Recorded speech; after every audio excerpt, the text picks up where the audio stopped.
Shalom sobat, semoga sobat semua sehat dan penuh damai sejahtera dari Tuhan kita Yesus Kristus ya. Kali ini saya mau berbagi yang saya pelajari tentang Tuhan Yesus Kristus sebagai Raja, Imam, dan Nabi. Kita sebagai orang Kristen harus percaya bahwa Tuhan Yesus Kristus adalah Tuhan dan Juru Selamat kita.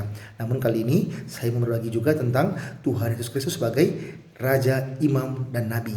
Nah, yang pertama sebagai Raja, Lukas 4 ayat 18 dan 19. Roh Tuhan ada padaku, oleh sebab ia telah mengurapi aku untuk menyampaikan kabar baik kepada orang-orang miskin, dan ia telah mengutus aku untuk memberitakan pembebasan kepada orang-orang tawanan dan penglihatan bagi orang-orang buta, untuk membebaskan orang-orang yang tertindas, untuk memberitakan tahun rahmat Tuhan telah datang. Yang kedua, Wahyu 19 ayat 16. Dan pada jubahnya dan pahanya tertulis suatu nama, yaitu Raja segala raja dan Tuhan di atas segala Tuhan. Yang ketiga, Yesaya 9 ayat 5. Sebab seorang anak telah lahir untuk kita, seorang putra telah diberikan untuk kita. Lambang pemerintahan ada di atas bahunya, dan namanya disebutkan orang penasihat ajaib, Allah yang perkasa, Bapa yang kekal, Raja damai. Selanjutnya, Matius 1 ayat 21. Ia akan melahirkan anak laki-laki, dan engkau akan menamakan dia Yesus, karena dialah yang akan menyelamatkan umatnya dari dosa mereka. Jadi saya juga mempelajari contoh perbuatan Tuhan Yesus sebagai Raja. Yang pertama, 2 Petrus 1 ayat 11.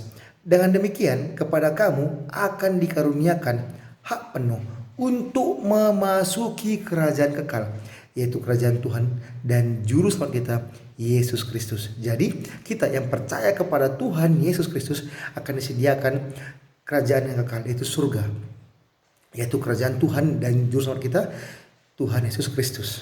Oke, jadi saya baca lagi yang kedua, Efesus 2 ayat 6-7. Dan di dalam Kristus Yesus ia telah membangkitkan kita juga dan memberikan tempat bersama-sama dengan dia di surga, supaya pada masa yang akan datang ia menunjukkan kepada kita kekayaan kasih karunia-Nya yang melimpah-limpah sesuai dengan kebaikannya terhadap kita dalam Kristus Yesus. Jadi Tuhan Yesus Kristus sebagai Raja akan memberikan juga tempat kepada kita di kerajaannya, itu di surga.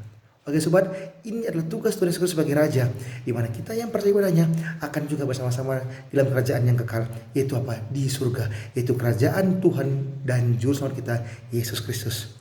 Oke sobat, ini tentang Tuhan Yesus Kristus sebagai Raja.